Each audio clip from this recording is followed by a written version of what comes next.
आखिर लेवल 6 का वायरस कितना खतरनाक हो सकता है?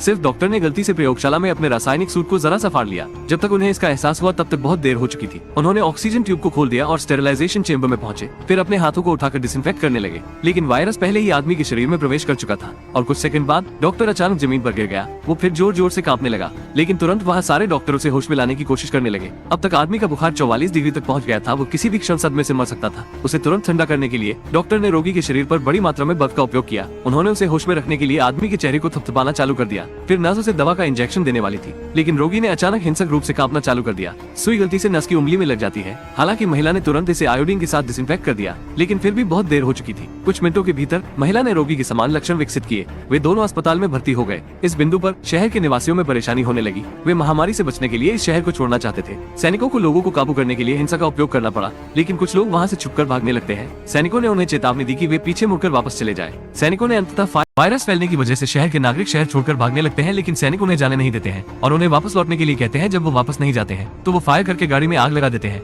एक कार को नष्ट देखकर उनके पीछे आ रहे परिवार को रुकना पड़ता है और जल्द ही शहर के मरीज बड़ी तादाद में मरने लगते हैं। सेना ने लकड़ी के घरों में एक एक करके शवों को डंप कर दिया और अंत उसमें आग लगाकर घर को जला दिया। वायरस का स्रोत सेना द्वारा विकसित एक जैविक हथियार था। एक अधिक शक्तिशाली वायरस विकसित करने के लिए उन्होंने जंगली बंदरों को लिया और उन्हें प्रयोगों के रूप इस्तेमाल किया, लेकिन कर्मचारियों में से एक को एक बुरा विचार था। उसने एक अच्छे दिखने वाले बंदर को चुरा लिया और इसे पैसे के लिए बेचने की कोशिश की। रास्ते में बंदर ने उसके चेहरे पर थूक दिया था। इस बिंदु पर आदमी ने इसके बारे में भी नहीं सोचा था। जब वो पालतू जानवर की दुकान पर पहुंचा तो मालिक ने बंदर को बहुत पसंद किया, लेकिन अगले पल बंदर ने अचानक मालिक को खरोंच दिया। गुस्से में आदमी ने तुरंत अपना मन बदल दिया। वो अब बंदर नहीं चाहता था। आदमी के पास उसे वापस जंगल में छोड़ने के अलावा कोई विकल्प नहीं था। वो फिर अपनी प्रेमिका से मिलने के लिए एक विमान पर जाता है। रास्ते में आदमी बीमार महसूस करने लगा। उसने सोचा उसे हल्का सा जुकाम हो गया है। जब वो विमान से उतरा तो उसकी प्रेमिका वहाँ पर खड़ी थी, तो उन्होंने एक दूसरे को गले लगाया। वायरस सीधे एक दूसरे के शरीर में चला गया। दूसरी तरफ पालतू जानवर की दुकान का मालिक कमजोर था। अंततः वो गिरकर मर गया।